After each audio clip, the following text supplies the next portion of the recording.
ফাআইয়ুল কতলি আশরাফু ইয়া রাসূলুল্লাহ, আল্লাহর কাছে সবচেয়ে শ্রেষ্ঠ মহামর্যাদাপূর্ণ হত্যাকাণ্ড কোনটা, শাহাদাত কোনটা?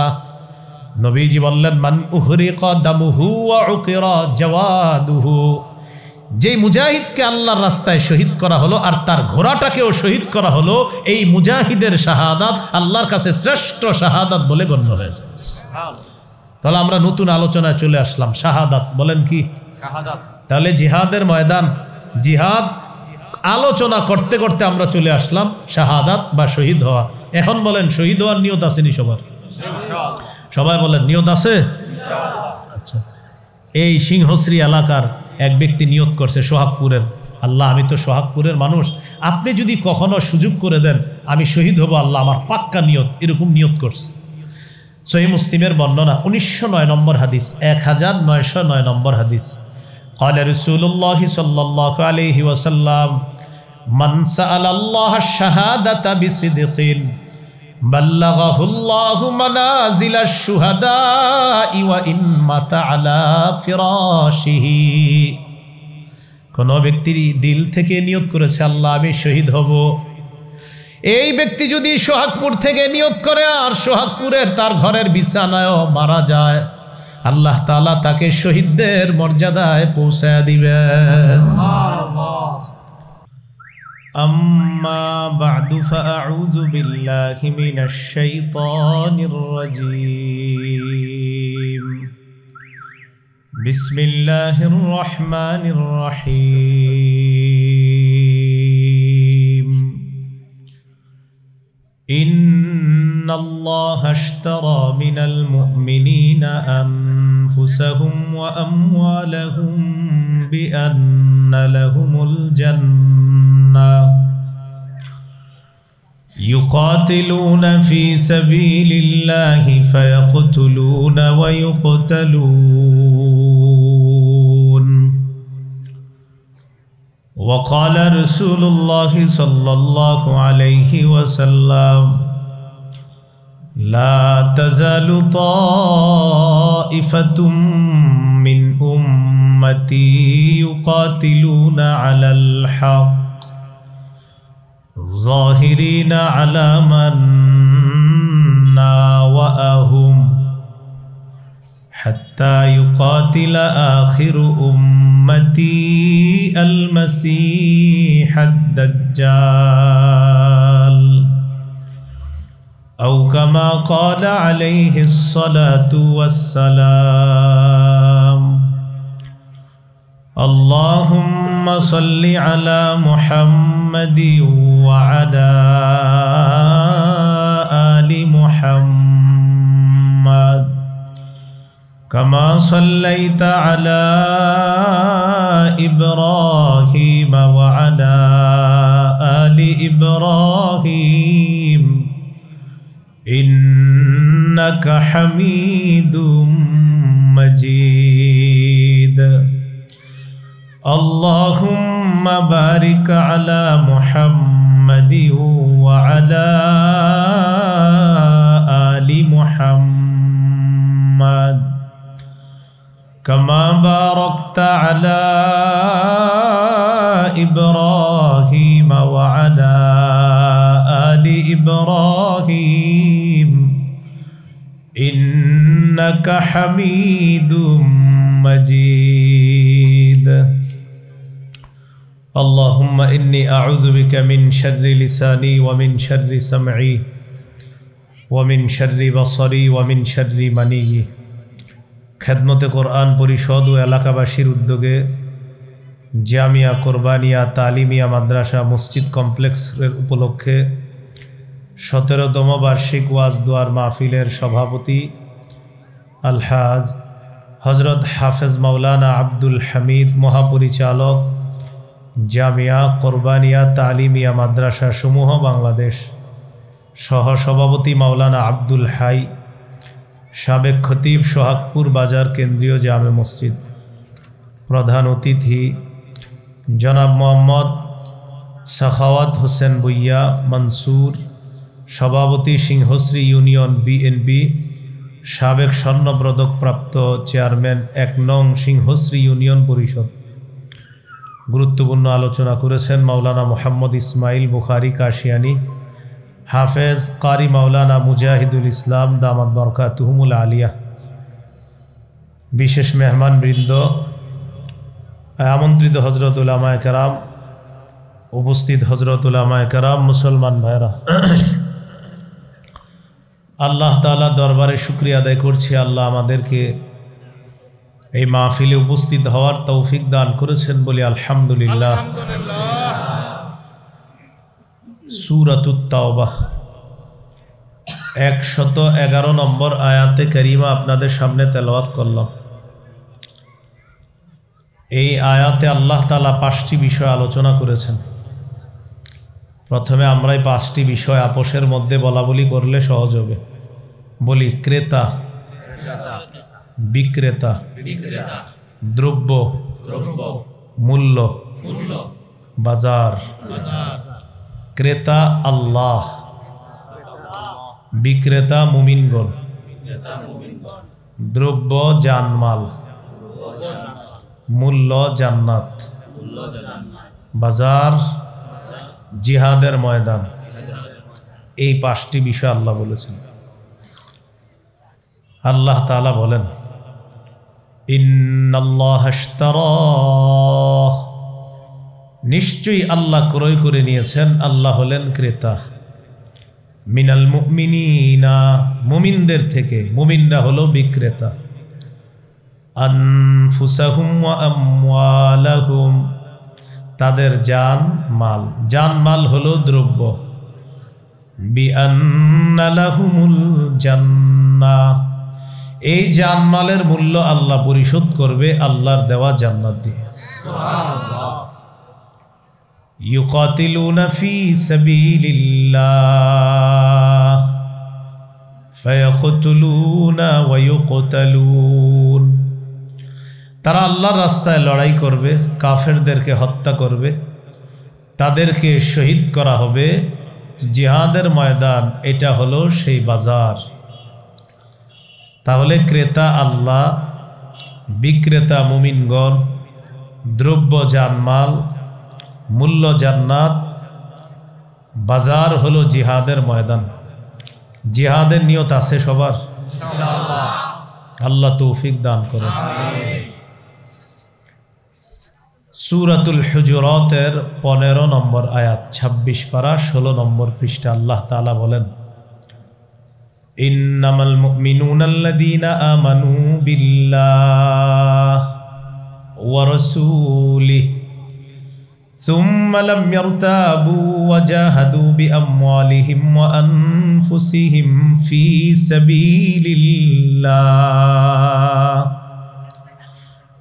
আল্লাহ তাআলা বলেন, খাঁটি মুমিন তারা যারা আল্লাহকে বিশ্বাস করে, রসুলকে বিশ্বাস করে, নিজেদের জানমাল নিয়ে আল্লাহর রাস্তায় লড়াই করে। যারা আল্লাহ বিশ্বাস করে, রসুল বিশ্বাস করে, একটুও সন্দেহ করে না, নিজেদের জানমাল নিয়ে আল্লাহর রাস্তায় জিহাদ করে, আল্লাহ বলেন তারাই খাঁটি মুমিন। উলাইকা হুমুস সাদিকুন, আল্লাহ তাআলা বলেন তারাই খাঁটি সত্যবাদী, তারাই প্রকৃত সত্যবাদী মুমিন। এখানে 3টা কথা বলা হয়েছে। আল্লাহকে বিশ্বাস করা, রাসূলুল্লাহ সাল্লাল্লাহু আলাইহি সাল্লামকে বিশ্বাস করা, জানমাল নিয়ে আল্লাহর রাস্তায় লড়াই করা। আমাদের জীবনে 8টা জিনিস আছে খুব পছন্দের। এই 8টা জিনিসের চাইতে বেশি ভালোবাসতে হবে আল্লাহকে, রসুলকে এবং জিহাদকে।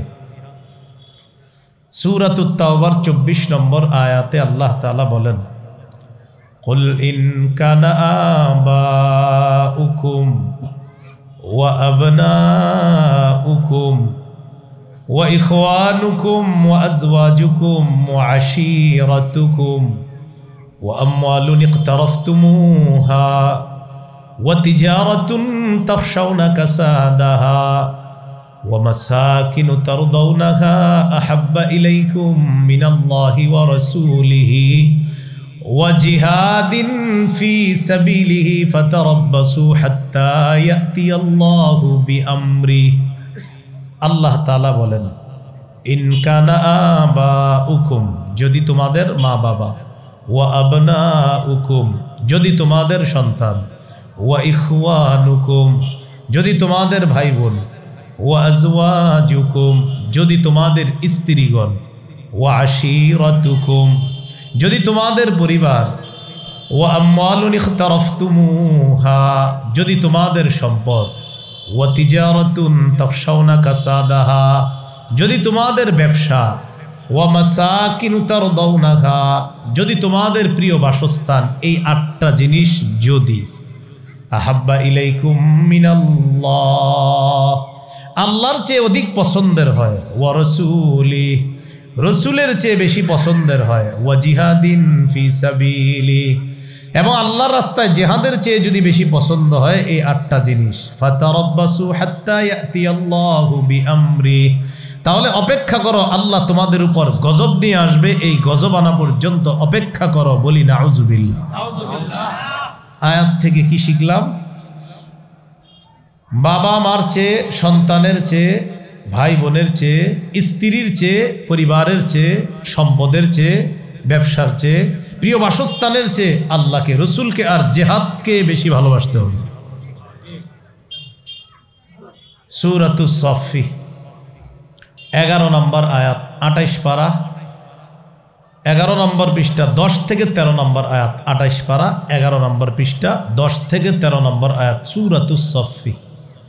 আল্লাহ তাআলা বলেন, ইয়া আইয়ুহাল্লাযীনা আমানু হাল আদুল্লুকুম আলা তিজারাতিন তুনজিকুম মিন আযাবিন আলীম তুমিনুনা বিল্লাহি ওয়া রাসূলিহি ওয়া তুজাহিদুনা ফি সাবিলিল্লাহি বিআমওয়ালিকুম ওয়া আনফুসিকুম। আল্লাহ বলেন, হে ঈমানদারগণ, আমি কি তোমাদেরকে এমন একটা ব্যবসার কথা বলবো যে ব্যবসা তোমাদেরকে যন্ত্রণাদায়ক আযাব থেকে রক্ষা করবে। সেই ব্যবসা কি? তুমিনুনা বিল্লাহ, আল্লাহকে বিশ্বাস করবা, ওয়া রাসূলিহি, রাসূলকে বিশ্বাস করবা, ওয়া তুজাহিদুনা ফি সাবিলিল্লাহি বিআমওয়ালিকুম ওয়া আনফুসিকুম, জান মাল নিয়ে আল্লাহর রাস্তায় লড়াই করবা, জিহাদ করবা। এটা হলো সেই ব্যবসা। এই ব্যবসা তোমাদেরকে যন্ত্রণাদায়ক আযাব থেকে রক্ষা করবে। এটা 1 নাম্বার উপকার। 2 নাম্বার, যালিকুম খায়রুল লাকুম ইন কুনতুম তা'লামুন, এটাই তোমাদের জন্য কল্যাণ যদি তোমরা জানতে, যদি তোমরা বুঝতে, এটাই তোমাদের জন্য কল্যাণ। 3 নাম্বার উপকার, ইয়াগফির লাকুম যুনুবাকুম, আল্লাহ বলেন তোমাদের আগের সবগুলা গুনাহ আল্লাহ মাফ করে দিবেন। 4 নাম্বার, ওয়ায়ুদখিলকুম জান্নাতিন তাজরি মিন তাহতিহাল আনহার, আল্লাহ তোমাদেরকে এমন বাগানে প্রবেশ করাবেন যার তলদেশ দিয়ে নহরসমূহ প্রবাহিত হবে। 5 নাম্বার, ওয়া মাসাকিনা তাইয়িবাতান ফি জান্নাতি আদ, চিরস্থায়ী বসবাসের জান্নাতে তোমাদেরকে মনোভূত বাসস্থান আল্লাহ দান করবেন। যালিকাল ফাউজুল আযীম, আল্লাহ বলেন এটা মহান সফলতা।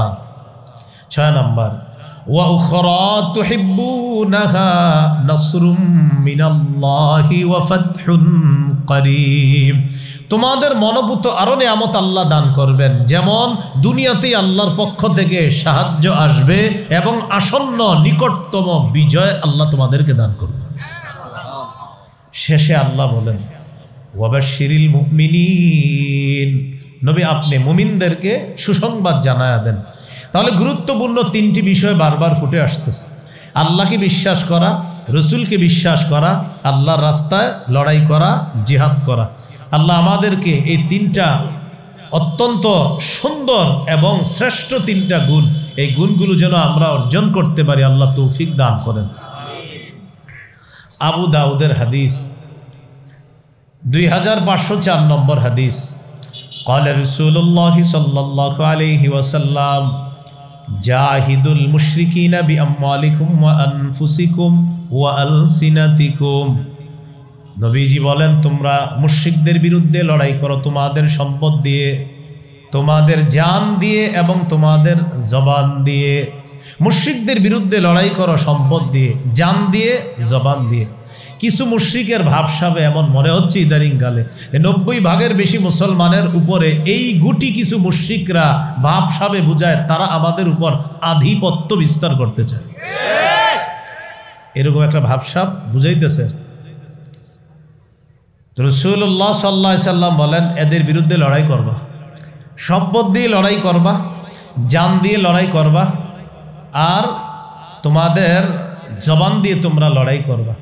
মুশরিক যারা যারা শিরকে লিপ্ত থাকে আর আমাদের দেশ নিয়ে ষড়যন্ত্র করে, ওলামায়ে কেরাম, খতিব, ইমাম, তাদের প্রত্যেকের দায়িত্ব কর্তব্য এখন তাদের ব্যাপারে ছোট থেকে বড়, গ্রাম থেকে শহর, উপশহর, প্রতিটা মুসলমানকে সচেতন করে তোলা।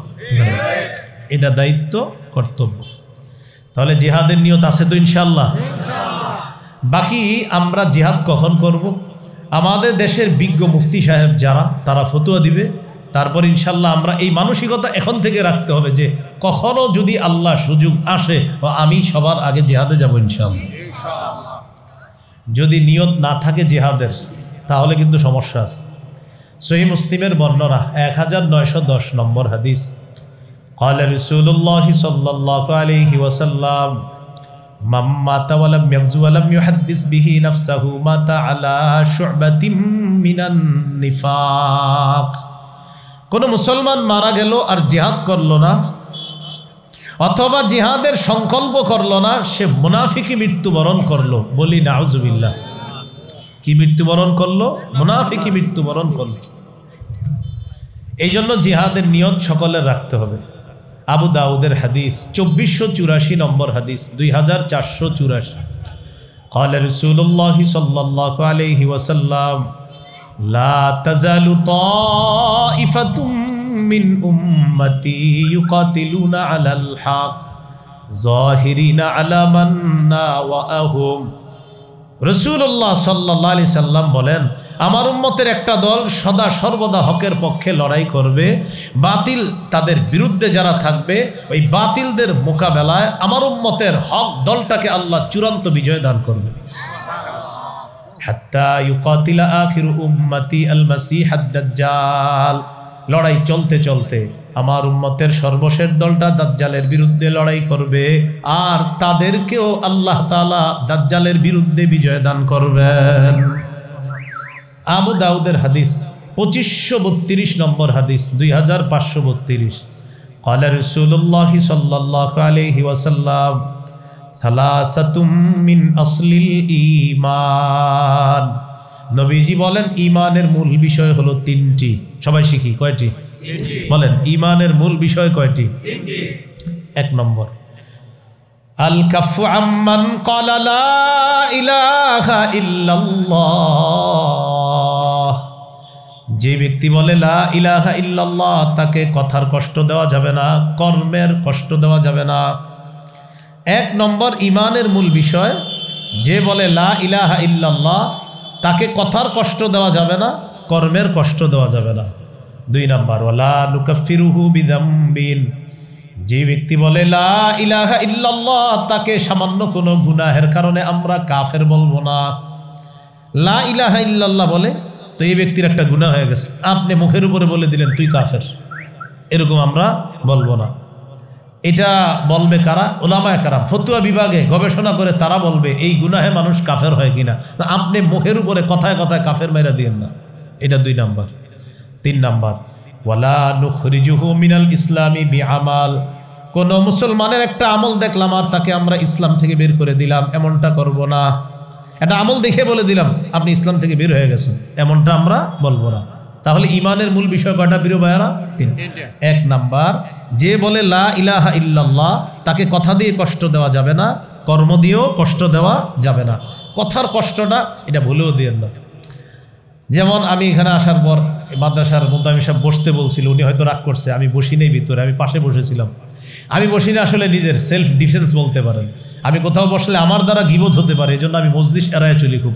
হয়তো মাহফিলে, না হয় বাসায়, না হয় সন্তান নিয়ে মাদ্রাসা, এই তিন জায়গা ছাড়া কোথাও পাবেন না, মানে কোনো মজলিসে পাবেন না। তো এই হয়তো ক্লাসে পাবেন, না হয় মাহফিলে, না হয় আমি পরিবার নিয়ে আসি। অন্য কোথাও আমি বসি না, আমার আমার নিজের জন্য, আমার দ্বারা গীবত হয়ে যেতে পারে, কারণ জবান এটা নিয়ন্ত্রণ নাও থাকতে পারে। আলোচক মানুষ, জবান তো প্রচুর চলে, কখন কারে কি বলে ফেলি। তো এই জন্য আমি নিজেই বসি না, এটা আমার মনে করতে পারেন কমতি আছে। কেন বসি না আমি? রাসূলুল্লাহ সাল্লাল্লাহু আলাইহি সাল্লামকে এক সাহাবী প্রশ্ন করলেন, উকবা ইবনে আমের, কি নাম? উকবা ইবনে আমের রাদিয়াল্লাহু তাআলা। তিরমিজি 2404 নম্বর হাদিস এবং 2405, 2406 নম্বর হাদিসও আছে। عن عقبة بن عامر رضي الله تعالى عنه قال قلت يا رسول الله من نجات।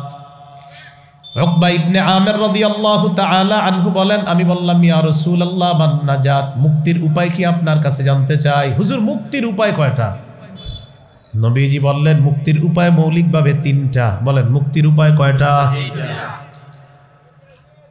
এক নাম্বার, নবীজি বললেন এক নাম্বার মুক্তির উপায় হলো আমসিক আলাইকা লিসানাক, তোমার জবানটা তুমি নিয়ন্ত্রণ করবা, এটা তোমার মুক্তির এক নাম্বার উপায়।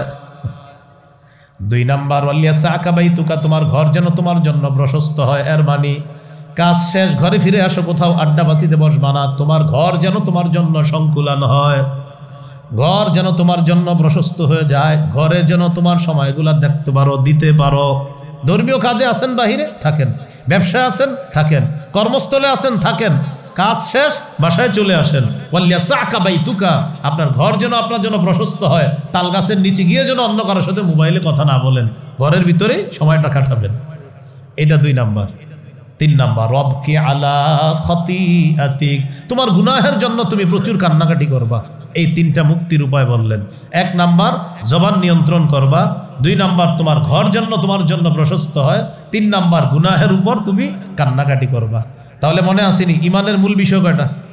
তিনটা। এক নাম্বার, যে বলে লা ইলাহা ইল্লাল্লাহ তাকে কথার কষ্ট দেওয়া যাবে না, কর্মের কষ্ট দেওয়া যাবে না।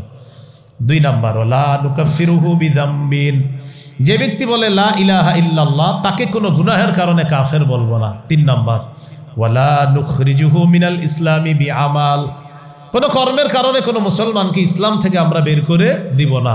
এই তিনটা হলো ইমানের মূল বিষয়। এরপর নবী বলেন ওয়াল জিহাদু মাযিন মুনযু বা'সানি আল্লাহ ইলা আইয়ুকাতিলা আখির উম্মতি আল মাসিহাদ দাজ্জাল, আমাকে আল্লাহ তাআলা যেদিন থেকে নবী বানিয়েছেন সেদিন থেকে জিহাদের বিধান বলবৎ আছে, এটা চলতে থাকবে। আমার উম্মতের শেষ দলটা দাজ্জালের বিরুদ্ধে লড়াই করা পর্যন্ত জিহাদ চলতে থাকবে। হাদিসের শেষে নবী বলেন লা ইউতিলুহু জাওরু জাইরিন ওয়ালা আদলু আদিল, কোন জালেমের জুলুম আর কোন বিচারকের বিচার জিহাদের বিধান বাতিল করতে পারবে না। কোন জালেমের জুলুম অথবা কোন বিচারকের বিচার জিহাদের বিধান বাতিল করতে পারবে না।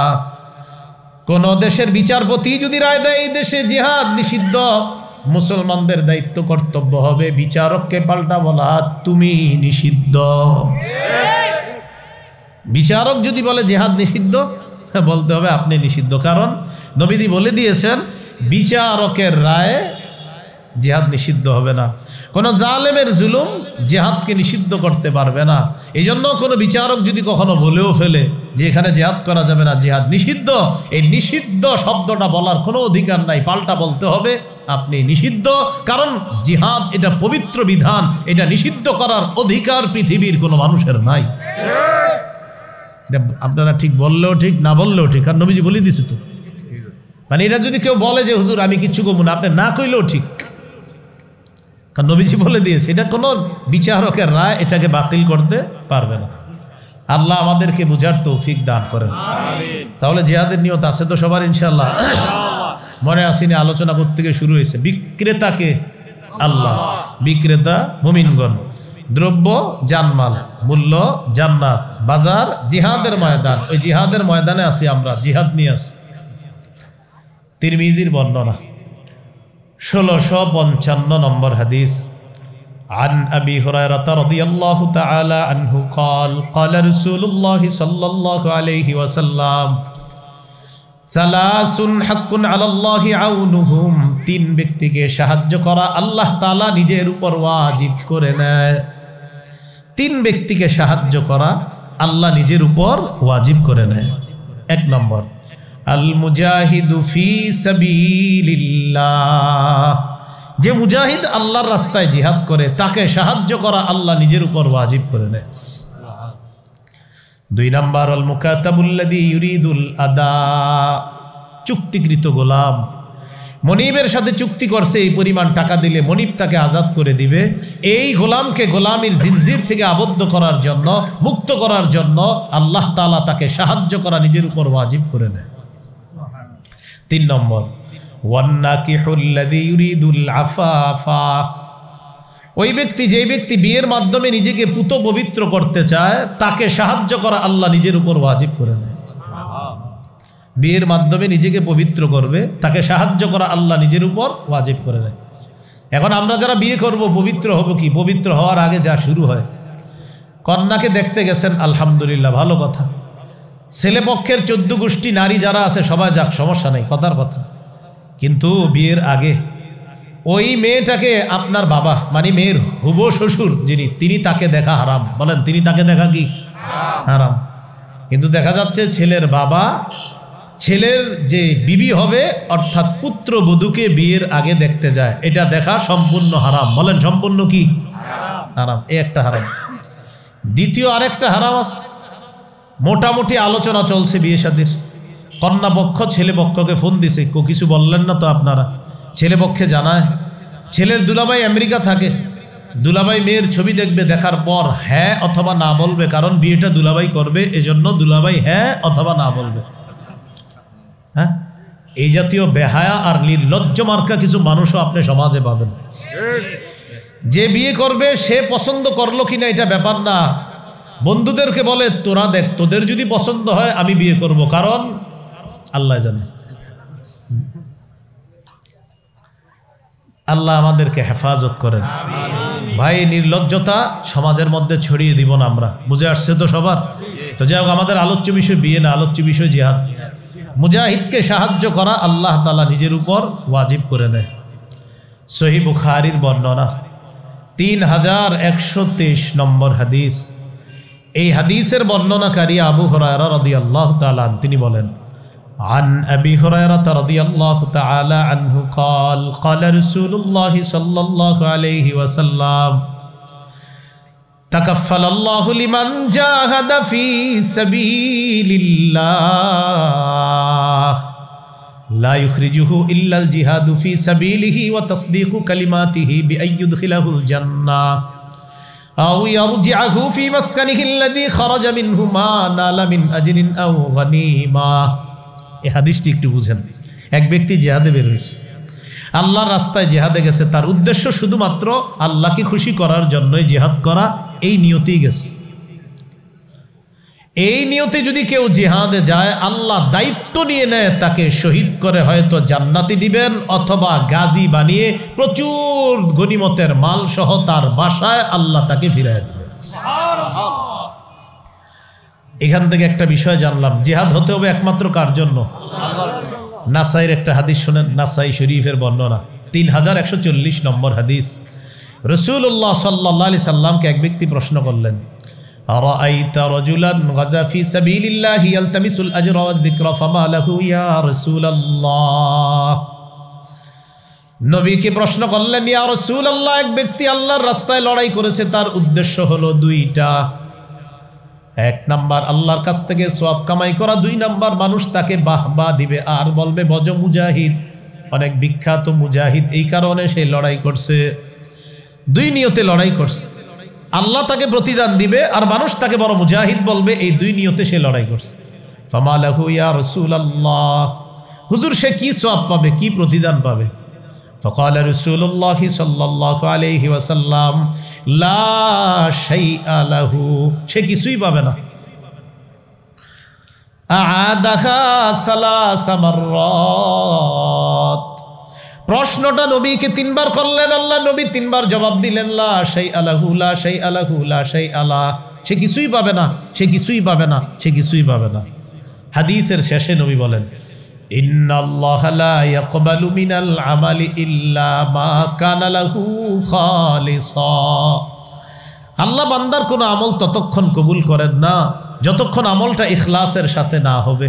তাহলে প্রিয় ভাইরা, এখান থেকে একটা কথা আমরা সবাই বলি, আজকে থেকে যা করব ইখলাসের সাথে করব, বলেন ইনশাআল্লাহ। ইনশাআল্লাহ।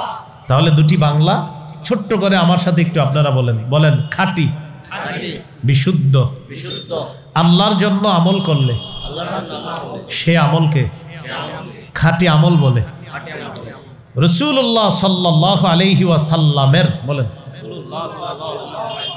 পদ্ধতি অনুযায়ী আমলটি করলে সে আমলকে বিশুদ্ধ আমল বলে। আল্লাহর জন্য হলে খাঁটি, নবীর তরিকা অনুযায়ী হলে বিশুদ্ধ। বলেন কোন আমল যদি খাঁটি এবং বিশুদ্ধ হয় সে আমল আল্লাহ কবুল করেন, আল্লাহ কবুল করেন। তাহলে আজকে থেকে যা করবো আমি দেখবো যে আমার আমলটা খাঁটি হবে আল্লাহর জন্য হলে। এরপরে চিন্তা করবো আমি কি বিশুদ্ধ আমল করলাম, বিশুদ্ধ কিভাবে, নবীর তরিকা অনুযায়ী করলে। তাহলে আমি যা করব আল্লাহর জন্য করছি, আচ্ছা খাঁটি হলো। নবীর তরিকা অনুযায়ী করছি, আচ্ছা করলাম, তাহলে বিশুদ্ধ হলো। খাঁটি বিশুদ্ধ, আল্লাহ কবুল করুন। আল্লাহ কথাগুলা বোঝার তৌফিক দান করেন, আমিন। তো বলছিলাম জিহাদ করতে হবে একমাত্র কার জন্য? আল্লাহ। সহিহ মুসলিমের বর্ণনা 1878 নম্বর হাদিস, মাদ্রাসা পাঠ্যপুস্তক অনুসারে মোট হাদিস সংখ্যা হবে 3033টা। ক্বালা রাসূলুল্লাহ সাল্লাল্লাহু আলাইহি ওয়াসাল্লাম মাসালুল মুজাহিদি ফি সাবিলিল্লাহ কামাসালিস সাইমিল কাইমিল কানিতি বিআয়াতিল্লাহ লা ইয়াফতুরু মিন সিয়ামিন ওয়ালা সালাতিন হাত্তা ইয়ারজিআল মুজাহিদু ফি সাবিলিল্লাহ। খুব মন দিয়ে বুঝেন। এক ব্যক্তি রোজাদার, নামাজে দাঁড়াইছে, তেলাওয়াত করতেছে। দেখেন, রোজাদার নামাজে তেলাওয়াত, তাহলে আল্লাহু আকবার। উনি রোজাদার, আবার নামাজে আছে, আবার তেলাওয়াত করতেছে। লা ইয়াফতুরু মিন সিয়ামিন ওয়ালা সালাতিন, তিনি রোজা রাখার কারণে ক্লান্ত হয় না, তেলাওয়াত করার কারণে ক্লান্ত হয় না। তাহলে ক্লান্তিহীন রোজা, ক্লান্তিহীন নামাজ, ক্লান্তিহীন তেলাওয়াত তিনি করতেছে। এই ক্লান্তিহীন রোজা, নামাজ, তেলাওয়াতে তিনি যে সওয়াব পাবে, মুজাহিদ আল্লাহর রাস্তায় পা রাখার পর ফিরে আসার আগ পর্যন্ত ক্ষণে ক্ষণে আল্লাহ তাকে সেই সওয়াব দিতে থাকেন। আল্লাহ প্রত্যেকটা মুসলমানকে জিহাদের জজবা দান করেন, আমিন। আমাদের মা বোনরা এখন থেকে যেন সন্তানদেরকে শৈশব থেকেই মুজাহিদ বানানোর চেষ্টা করে, ফিকির করে, আল্লাহ তৌফিক দান করেন। অভিভাবকদের মাথায় ঢুকে গেছে জিহাদ মানে ইন্না লিল্লাহ। জিহাদ মানে কি, মানে এইটা আবার কি কথা না? 13 বছর কাফেররা নির্যাতন করছে। রাসূলুল্লাহ সাল্লাল্লাহু আলাইহি সাল্লাম কাবা চত্বরে নামাজ পড়তে গেছে। উকবা ইবনে আবি মুআইত এইভাবে চাদর পেঁচায়, বুখারীর বর্ণনা, দুই দিক থেকে এইভাবে টান দিছে, এমন জোরে টান দিছে, ফাঁস লাগাইলে একটা মানুষের যেমন কষ্ট হয়, আল্লাহ রসুলের তেমন কষ্ট হচ্ছিল, মুখ দিয়ে আওয়াজ বের হচ্ছিল। সহিহ বুখারীর বর্ণনা। রাসূলুল্লাহ সাল্লাল্লাহু আলাইহি সাল্লাম নামাজে গেছে, এটাও বুখারীর বর্ণনা, কাবা চত্বরে নামাজে। আবু জাহেল বলল, কে আছে অমুক এলাকায় যাওয়ার পর ওটের নারী বুড়ি গোবরগুলা আনার পর মোহাম্মদ যখন সেজদায় যাবে, তার কাঁধের উপরে ওটের নারী বুড়ি আর গোবরগুলা রেখে দিবা। সেই পাপিষ্ঠ উকবা দাঁড়ায় বলছে, আমি পারবো। সে গেছে, যাওয়ার পর অমুক এলাকা থেকে ওটের নারী বুড়িগুলা আনছে, আনার পর রাসূলুল্লাহ সাল্লাল্লাহু আলাইহি সাল্লাম সিজদায় গিয়েছে, ঠিক কাঁধ বরাবর এগুলা রেখে দিয়েছে। আব্দুল্লাহ ইবনে মাসউদ রাদিয়াল্লাহু তাআলা আনহু বলেন, আমার কিছু করার ছিল না, আমি শুধু তাকায় তাকায় দেখতেছিলাম আর বেঈমানদেরকে দেখতেছিলাম। নবীজির এই অবস্থা দেখা তারা হাসতেছে, আর একজন আরেকজনের উপর হাসতে হাসতে অট্ট হাসিতে ফেটে পড়তেছে, আর নবীজির নিয়ে হাসাহাসি করতেছে। বলেন এটার নাম কি? বলেন নির্যাতন। নাম কি? বলেন সন্ত্রাসী। বলেন এটার নাম কি?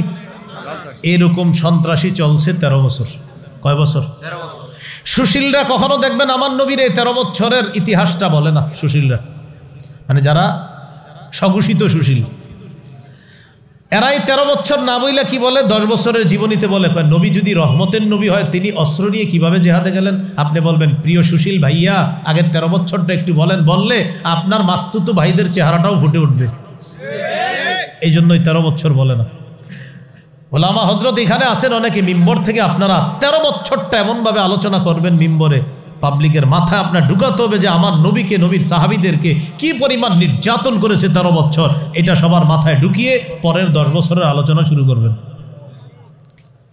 তখন আল্লাহ তাআলা সূরা হজের আয়াত নাজিল করলেন, উযিনা লিল্লাযীনা ইউকাতালুনা বিআন্নাহুম যুলিমু ওয়া ইন্নাল্লাহা আলা নাসরিহিম লাকাদির। যাদেরকে নির্যাতন করা হয়েছে, সূরা হজের 39-40 নম্বর আয়াতে আল্লাহ বলেন যাদেরকে নির্যাতন করা হয়েছে, আর না এবার অনুমতি দেওয়া হলো, পাল্টা আপনারা প্রতিহত করবেন, জিহাদের বিধান আপনাদেরকে দেওয়া হলো। তাহলে সন্ত্রাসগিরিকে মূলোৎপাটন করার জন্য পবিত্র বিধান জিহাদ আল্লাহ দিয়েছেন। জিহাদ আর সন্ত্রাস সম্পূর্ণ আলাদা। সন্ত্রাসী অপবিত্র, জিহাদ পবিত্র। সন্ত্রাস নির্মূল করার শ্রেষ্ঠ একটা পদ্ধতির নাম হলো পবিত্র জিহাদ। কথা কি বুঝে আসছে? এটা ঠিক বললে হবে না, এটা আরো 10 জনটা আপনি বুঝাইতে হবে। কালকে চা দোকানের সামনে গিয়ে কাকারে বলবেন, কাকা জিহাদ বুঝেন? কাকা বলবে, আরে কি কও এগুলো তোমরা? বলবেন জিহাদ আর সন্ত্রাস আলাদা। তখন বলবেন, কাকা আবু জাহেল 13 বছর, উতবা, সাইবা, ওয়ালিদ, মুগীরা নবীরে 13 বছর যে নির্যাতন করছে এটা হলো সন্ত্রাসী। এরপরে আল্লাহ একটা বিধান দিছে, এটা হলো জিহাদ। কাকাই বলবে, ও তাহলে আগে নবীরে মারছে তারা? আপনি বললেন, হ্যাঁ আগে মারছে। আল্লাহ আমাদেরকে এই কথাগুলা সাবলীলভাবে প্রত্যেকটা মানুষকে বোঝানোর তৌফিক দান করেন।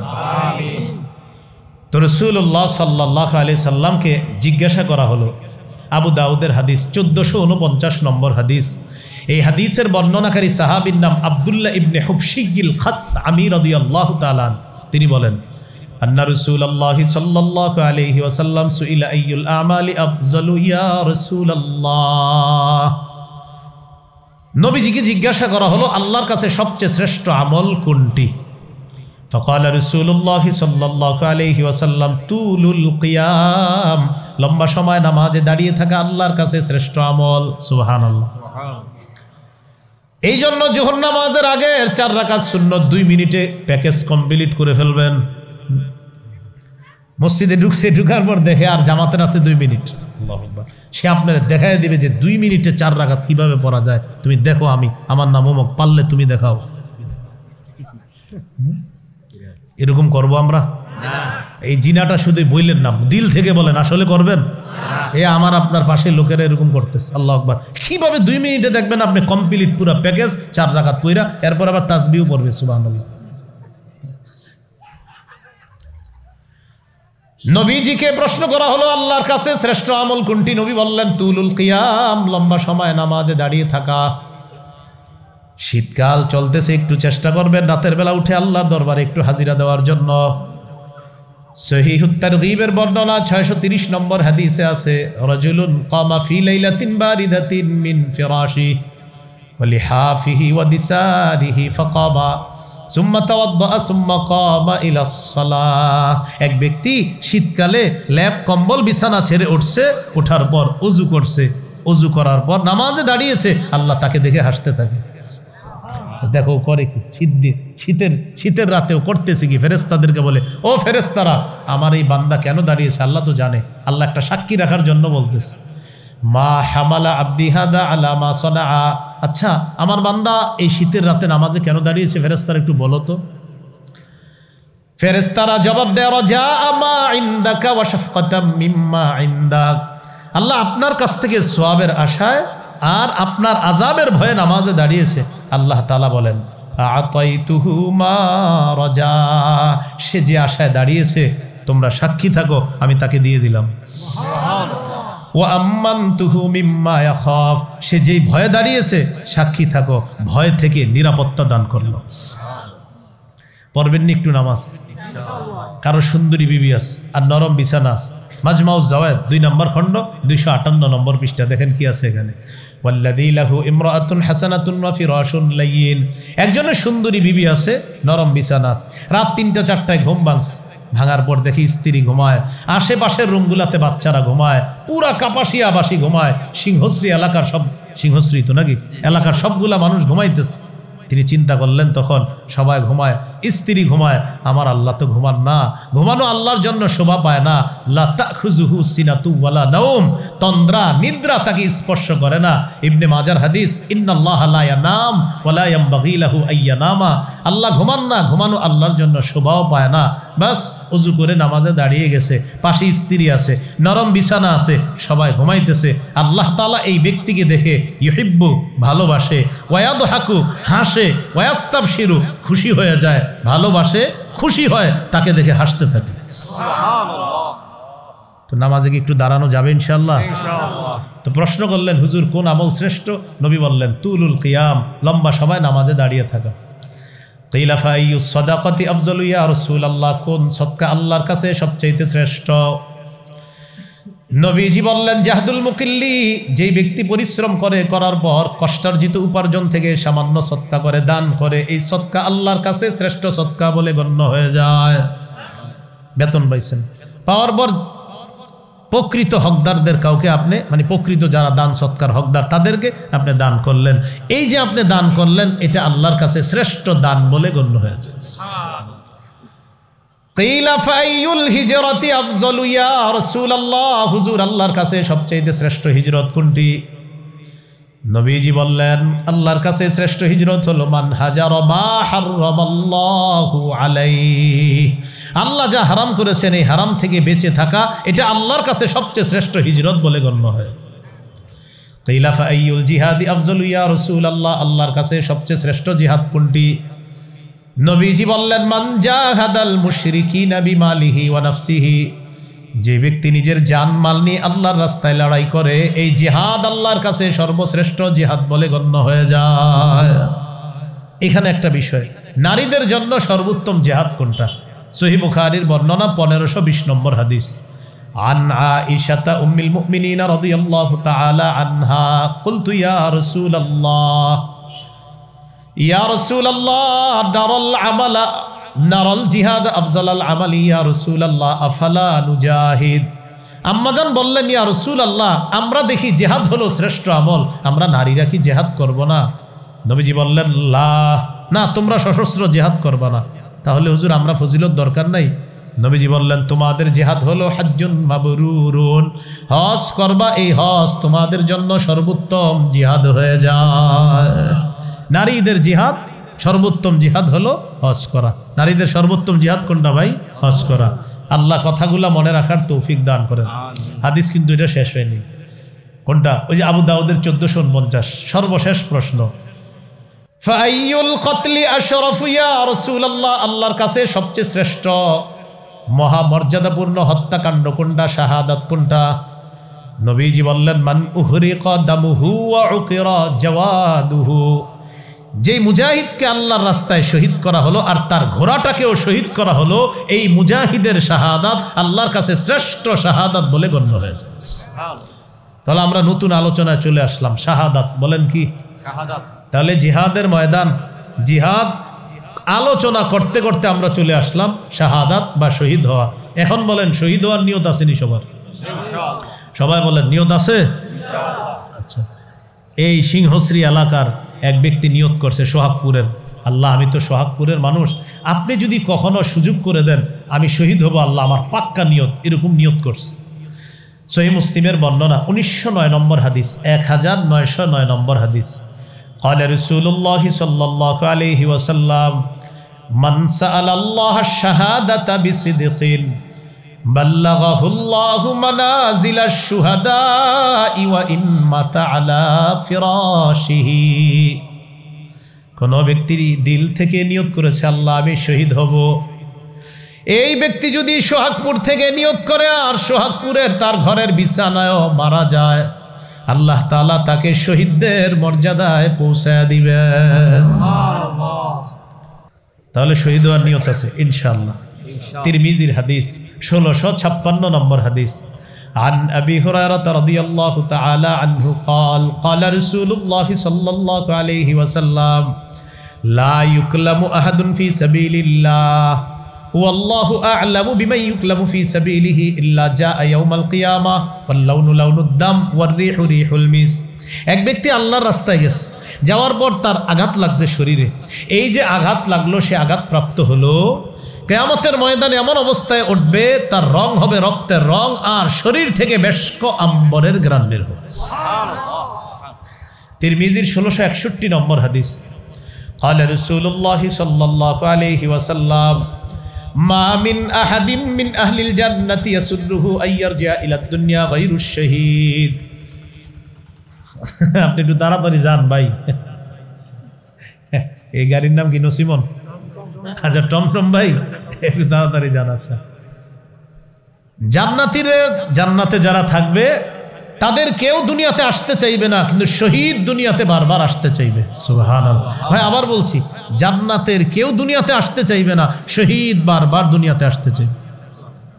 কেন? নবীজি বলেন ফাইন্নাহু ইউহিব্বু আন ইয়ারজি'a ইলা দুনিয়া ওয়া ইয়াকুল হাত্তা উকতালা 10 মাররাত। শহীদ দুনিয়াতে আসতে চাইবে, বলবে আমাকে আবার শহীদ করা হোক, আবার জিন্দা করা হোক, আবার শহীদ করা হোক, কমপক্ষে 10 বার যেন শহীদ করা হয়। মিম্মা ইয়ারা মিম্মা আতাহুল্লাহু মিনাল কারামা।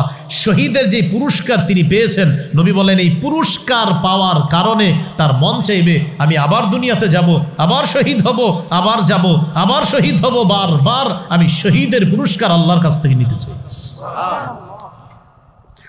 তাহলে শহীদের কিছু পুরস্কারের কথা শোনা দরকার আসেনি? আচ্ছা, তিরমিজির 1663 নম্বর হাদিস, মন দিয়ে শোনেন।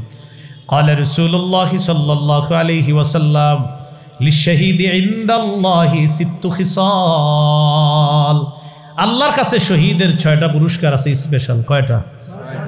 1 নম্বর, ইউগফারু লাহু ফি আউয়ালি দাফআ ওয়া ইউরা মাকআদুহু মিনাল জান্নাহ। শহীদের শরীর থেকে রক্তের প্রথম ফোঁটাটা একদিক দিয়ে পড়তেছে, অন্যদিকে তার সব গুনাহ মাফ, আর সাথে সাথে জান্নাতে তার আসনটা তাকে দেখানো হচ্ছে। শহীদ তার শরীরে রক্তের ফোঁটা পড়তেছে, গুনাহ মাফ, আর তাকে জান্নাতের আসন দেখানো হয়। শহীদ এই যে তুমি একটু পরে শহীদ হবা, আর তোমাকে এখানে রাখা হবে, এখানে রাখা হবে। 1 নাম্বার। 2 নাম্বার, ইউজারু মিন আযাবিল কবরি। কবরের আযাব থেকে শহীদকে নিরাপত্তা দেওয়া হবে। 3 নাম্বার, আমানু মিনাল ফাজাইল আকবার। কিয়ামতের ময়দানের বিভীষিকাময় মুহূর্ত আর জাহান্নামের আযাব থেকে শহীদ নিরাপত্তা লাভ করবে। এগুলা নিয়ে শহীদের কোনো টেনশন নাই। 4 নাম্বার, ইউদউ আলা রাসিহি তাজুর ওয়াকারিল ইয়াকুতাতু মিনহা খায়রুম মিনাদ দুনিয়া ওয়া মা ফিহা। জান্নাতের মরমর পাথর খচিত মুকুট শহীদের মাথায় পরিয়ে দেওয়া হবে, যেই পাথরের মূল্য দুনিয়া আর দুনিয়ার মধ্যে যা কিছু আছে আসমান জমিনের মাঝে এর চাইতে আরো বেশি দাম। 5 নাম্বারটা কি বলবো? সবাই বলেন, আরো সুন্দর করে বলেন। দেখেন 5 নাম্বারটা কি? ওয়ায়ুজাওয়াজু সিনতাইনি ওয়া সাবঈনা যাওজাতাম মিনাল হুরিল ঈন। 72 জন হুরকে শহীদের সাথে বিয়ে দেওয়া। 6 নাম্বার, ওয়ায়ুশাফাউ ফি 70 মিন আকারিবিহি। শহীদের নিকটাত্মীয়দের মধ্য থেকে কমপক্ষে 70 জনের ব্যাপারে তার সুপারিশ কবুল করা হবে। তো এটা হলো নবীজি বলছেন শহীদ এই পুরস্কার পাবে, কিন্তু আরো যে কি পুরস্কার আছে এটা আল্লাহ ভালো জানেন। ওই পুরস্কার দেখা শহীদ বারবার চাইবে আমি দুনিয়াতে যাব, আবার শহীদ হব, আবার যাব, আবার শহীদ হব। আল্লাহ আমাদেরকে শাহাদাতের তামান্না দান করেন, সদা সর্বদা প্রস্তুত থাকব। আল্লাহ সুযোগ করে দিলে আমি শহীদ হব ইনশাআল্লাহ। আবু দাউদের হাদিস 2520 নম্বর হাদিস, 2520। এই হাদিসের বর্ণনাকারী আব্দুল্লাহ ইবনে আব্বাস রাদিয়াল্লাহু তাআলা আনহুমা তিনি বলেন, ক্বালা রাসূলুল্লাহ সাল্লাল্লাহু আলাইহি ওয়াসাল্লাম লাম্মা উসিবা ইখওয়ানুকুম বিউহুদিন জাআলাল্লাহু আরওয়াহাহুম ফি জাওফি তায়রিন খুদরিন। উহুদের যুদ্ধে তোমাদের ভাইয়েরা শহীদ হওয়ার পর আল্লাহ তাআলা তাদের আত্মাগুলা সবুজ পাখির পেটের মধ্যে ঢুকিয়ে দিয়েছেন। উহুদের যুদ্ধে তোমাদের ভাইয়েরা শহীদ হয়েছে, তাদের আত্মাগুলা আল্লাহ সবুজ পাখির পেটের মধ্যে দিয়ে দিছে। তো পাখিরা কি করে? উড়ে বেড়ায়। তারিদু আনহারুল জান্নাতি ওয়া তাকুলু মিন সিমারিহা। এই পাখিগুলা ঝর্ণাসমূহের উপরে উড়ে বেড়ায়, ওয়া তাকুলু মিন সিমারিহা, আর জান্নাতের ফলমূল খেয়ে বেড়ায়। জান্নাতে উড়ে বেড়ায় আর জান্নাতের ফলমূল খেয়ে বেড়ায়। এবার দেখেন, ওয়া তাবি ইলা কানাদিলা মিন যাহাবিন মুআল্লাকাতিন ফি জিল্লিল আরশ, আরশের ছায়া তলে স্বর্ণ দ্বারা তৈরি করা ফানুস আছে। এই ফানুসের উপর গিয়ে ওই পাখিরা বসবে, বসে আপসের মধ্যে খুশ গল্প করবে শহীদরা। তো শহীদদের গল্পগুলো একটু শোনা দরকার আছে। তো দেখেন কি গল্প করে। ফালাম্মা ওয়াজাদু তিবা মাকালিহিম ওয়া মাশরাবিহিম ওয়া মাকিলিহিম, শহীদরা যখন তাদের মনোভূত খাবার পেল, পানীয় পেল, বাসস্থান পেল, তখন শহীদরা আপসের মধ্যে বলা বলি করে, মাইয়ুবাল্লিগু আন্না ইখওয়ানানা, আচ্ছা আমাদেরকে যে আল্লাহর পক্ষ থেকে রিজিক দেওয়া হচ্ছে, আমাদের এই বিষয়টা, আমরা যে জীবিত আর আমাদেরকে রিজিক দেওয়া হয়, এটা দুনিয়ায় জীবিত ভাই যারা আছে তাদেরকে কে জানাবে? শহীদরা বসে বসে বলতেছে যে আমাদের দুনিয়ার ভাইদেরকে এই কথাগুলো কে পৌঁছায় দিবে? আল্লাহ তাআলা জবাব দেয়, উবাল্লিগুহুম আনকুম, আমি আল্লাহ তোমাদের বিষয়গুলা দুনিয়াতে জানায় দিচ্ছি। তখন আল্লাহ সূরা আলী ইমরানের 169 নম্বর আয়াত নাজিল করছে, 4 পারা 11 নম্বর পৃষ্ঠা, হাফিজি কুরআন মাজিদ অনুযায়ী সূরা আলী ইমরান 169 নম্বর আয়াত। আল্লাহ বলেন, ওয়ালা তাহসাবান্নাল্লাযীনা কুতিলু ফি সাবিলিল্লাহি আমওয়াতা, যারা আল্লাহর রাস্তায় শহীদ হয় তাদেরকে মৃত মনে করো না, বাল আহইয়াউন, বরং তারা জীবিত, ইনদা রাব্বিহিম ইউরযাকুন, তাদেরকে তাদের রবের কাছে রিজিকের ব্যবস্থা করা হয়, রিজিক দেওয়া হয়।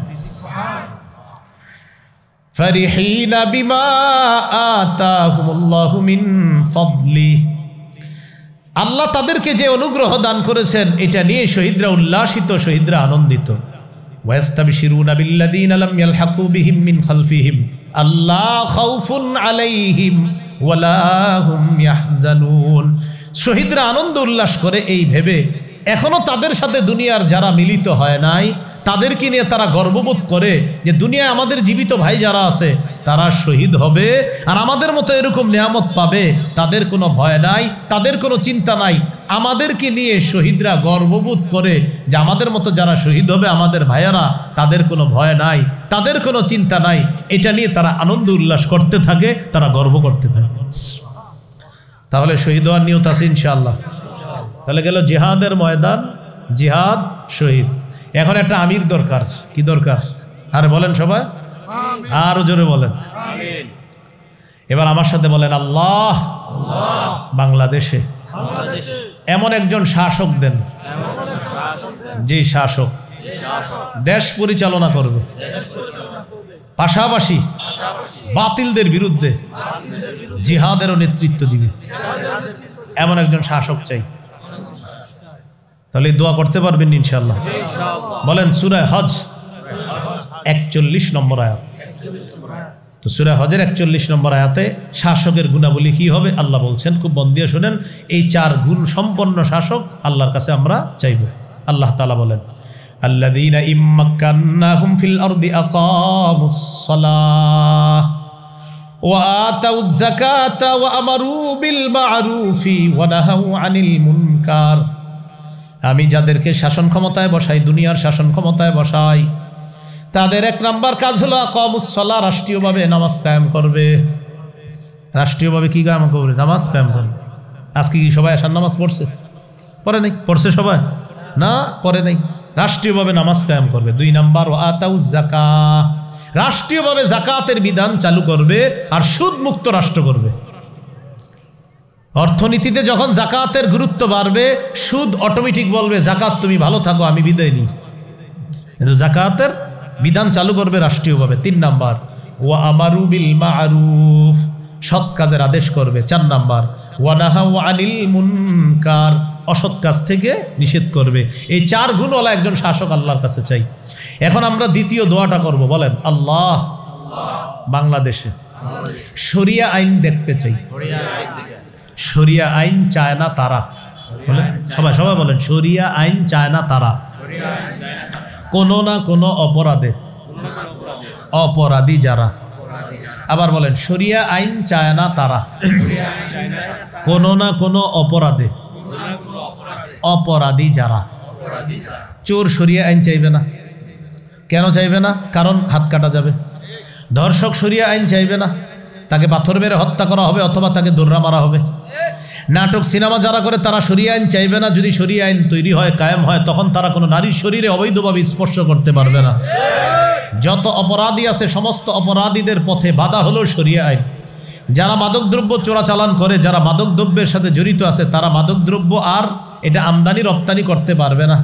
ইয়াবা, বাবা, গাঁজা, হিরোইন, ফেন্সিডিল, আফিম, কানাডা ড্রাই, মাস্তুদ, শেম্পেন, ডাইল ইত্যাদি যা আছে আপনার ভ্যান গাড়ির চিপা চুপায় চা দোকানের পিছনে দাঁড়ায় দাঁড়ায় টানা, এগুলা চলবে না। এরা শরিয়া আইন চাইবে না, কারণ শরিয়া আইন চায় না তারা কোনো না কোনো অপরাধে অপরাধী যারা, এরা শরিয়া আইন চায়। যেজন্য শরিয়া আইন চাইতে হবে আর বলতে হবে আল্লাহ একজন শাসক চাই, যে শাসকে 4 গুণ করবে, এই 4 গুণওয়ালা কাজ করবে, যে শাসক এরকম চাই। এখন হলো শাসকের আনুগত্য বা আমিরের আনুগত্য। সূরা নিসার 59 নম্বর আয়াতে আল্লাহ বলেন, ইয়া আইয়ুহাল্লাযীনা আমানু আতিউল্লাহ ওয়া আতিউর রাসূলা ওয়া উলিল আমরি মিনকুম। মন দিয়ে শুনেন এই জায়গাটা, গুরুত্বপূর্ণ একটা কথা। হে ইমানদারগণ, তোমরা আল্লাহর আনুগত্য করো, রাসূলের আনুগত্য করো, তোমাদের মধ্যে যারা দায়িত্বশীল, যারা শাসক, যারা আমির হবে তাদের আনুগত্য করো। কয় আনুগত্য বলেন? কয় আনুগত্য? এবার বলেন আল্লাহর আনুগত্য। বলেন আল্লাহর আনুগত্য নিঃশর্তভাবে করতে হবে। রাসূলের আনুগত্য আল্লাহর হুকুমে নিঃশর্তভাবে করতে হবে। আমিরের আনুগত্য, শাসকের আনুগত্য নিঃশর্তভাবে করা যাবে না। শাসক যদি গুনাহের কথা বলে, বলেন নাফরমানির কথা বলে, কোরআনের অপব্যাখ্যা করে, হাদিসের অপব্যাখ্যা করে, সেই আমিরের, সেই শাসকের কথা শোনাও যাবে না, মানাও যাবে না। বুঝে আসছেন সবার? আপনারা চুপ হয়ে গেলেন কি? বুঝে আসছে? আমি তো দলিল দিমু। চুপ থাকার পরে আপনারা অনেকে মনে মনে করেন এটা কি কথা বললো, তো আমি যে হাদিসটা বলবো হাদিসের গিয়ে জিজ্ঞাসা করেন, হুজুর আপনি হাদিসটা কেন বলে গেলেন? সহিহ বুখারী 7144 নম্বর হাদিস। রাসূলুল্লাহ সাল্লাল্লাহু আলাইহি সাল্লাম বলেন, আস-সামউ ওয়াত তাআতু আলাল মারইল মুসলিমি ফীমা আহাব্বা ওয়া কারিহা মা লাম ইউমার বিমাসিয়া ফাইযা উমিরা বিমাসিয়াতিন ফালা সামআ ওয়ালা তাআতা। রাসূলুল্লাহ সাল্লাল্লাহু আলাইহি সাল্লাম বলেন, মুসলমানদের উপর দায়িত্ব কর্তব্য হলো শাসকের কথা মানা, আমিরের কথা মানা, ততক্ষণ যতক্ষণ নাফরমানিমূলক কথার হুকুম না হবে, কর্মের হুকুম না হবে। ফাইদা উমির বিমাসিয়া, যদি নাফরমানির হুকুম করা হয়, আদেশ করা হয়, ফালা সামআ, সেই আমির সেই শাসকের কথা শোনা যাবে না, ওয়ালা তাআতা, তার ইতাআত করা যাবে না, তাকে মানা যাবে না। সহিহ বুখারীর বর্ণনা 4340 নম্বর হাদিস। এই হাদিসটি আমি আপনাদেরকে আবদার করব, রিকোয়েস্ট করব, সবাই মুখস্থ রাখবেন গল্পের মতো। আলী রাদিয়াল্লাহু তাআলা আনহুর বর্ণনা, বাআসান নবিয়্যু সাল্লাল্লাহু আলাইহি সাল্লাম সারিয়াতান ওয়াস্তা'মালা আলাইহিম রাজুলাম মিনাল আনসার ওয়া আমারাহুম আইয়ুতিউহু। নবীজি একটা বাহিনী জিহাদে প্রেরণ করলেন, একজন আনসারীকে আমির বানায়া দিলেন, সাহাবীদেরকে বললেন আমির সাহেব যা বলবে সব শুনবা। আমি আবার বলছি, নবীজি একটা বাহিনীকে জিহাদে পাঠালেন, একজন আমির বানায়া দিলেন, আর বললেন আমির সাহেব যা বলবে সব শুনবা। আমির সাহেব সেনাবাহিনী নিয়ে রওনা করছে, ফাগাদিবা, রাগ করছে আমির সাহেবের, হঠাৎ রাগ উঠছে। রাগ ওঠার পর আমির সাহেব সেনাবাহিনীর সবাই বললেন, আলাইসা কদ আমারাকুম রাসূলুল্লাহ সাল্লাল্লাহু আলাইহি সাল্লাম আন তুতিউনি, আচ্ছা নবী কি তোমাদেরকে বলে নাই আমার আনুগত্য করতে? সবাই বললেন বালা, জি নবী বলেছেন আপনি আমাদেরকে যা বলবেন আমরা সব শুনবো, মানব। আমির সাহেব বললেন ইজমাউলি হাতবা, লাকড়ি সংগ্রহ করে নিয়ে আস। ফাজামাউ লাহু, সবাই লাকড়ি সংগ্রহ করে আনছে। এবার আমির সাহেব বললেন লাকড়িগুলা স্তূপ করো, করছে, করার পর বললেন আউকিদুহা নার, লাকড়ির স্তূপে আগুন লাগাও। এটা কোনো কল্পকাহিনী নয়, সহিহ বুখারী 4340 নম্বর হাদিস। মোট হাদিস সংখ্যা হবে 7563টা। কারো পকেটে যদি উস্তাদ থাকে এখনই খুইলা মিলাম। রাসূলুল্লাহ সাল্লাল্লাহু আলাইহি সাল্লামের সাহাবী আমির সাহেব সেনাবাহিনীর সাহাবীদেরকে বললেন, নবী কি তোমাদেরকে বলে নাই আমি যা বলবো তা শুনবা? জি বলছে। তো আমার জন্য লাকড়ি সংগ্রহ করে নিয়ে আসো, আমার সামনে নিয়ে আসছে। স্তূপ করার পর নবীজি বললেন আগুন লাগাও। ফাউকদুহা নার, লাকড়ির স্তূপে আগুন লাগাই দিস। আগুন লাগানোর পর নবীজি বললেন উদখুলুহা, তোমরা সবাই আগুনে ঝাঁপ দাও। কি করো তোমরা সবাই? কোথায় ঝাঁপ দাও? ফাহাম্মু, সব সাহাবীরা রেডি হয়ে গেছে আমির সাহেবের কথা মানার জন্য, তারা মানসিকভাবে প্রস্তুত, আগুনে ঝাঁপ দিবে। রেডি। ঝাঁপ দেওয়ার আগে একজন আরেকজন এভাবে খোঁচায়, এভাবে খোঁচায়। ফাজা আলা ইউমসিকু বাদুম বাদ, এই আসলে ঝাঁপ দিব, আসলে ঝাঁপ দিব। ইউমসিকু বাদুহুম বাদ ইয়াকুলুনা, একজন আরেকজন এমন করে, আসলে কি ঝাঁপ দিব?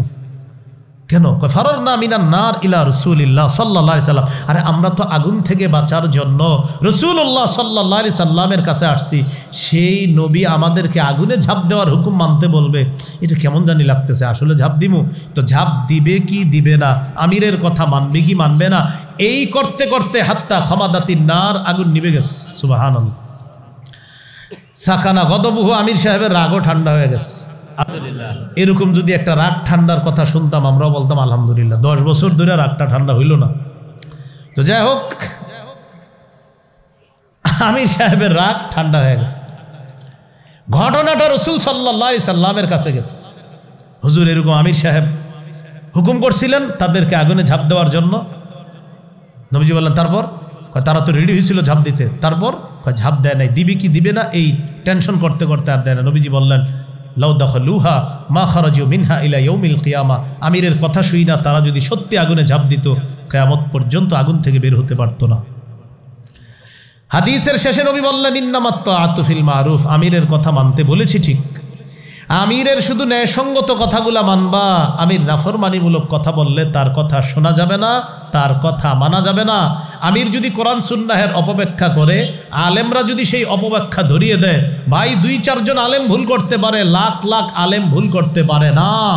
লাখ লাখ আলেম যদি আমিরের ভুল ধরিয়ে দেয়, সেক্ষেত্রে আমিরের এই ভুলকে ভুল মেনে নেওয়াটা বুদ্ধিমানের কাজ হবে, এবং তার সঙ্গ ত্যাগ করে ওলামায়ে হযরতদের তত্ত্বাবধানে চলতে পারাটা, এটা হবে বুদ্ধিমানের কাজ।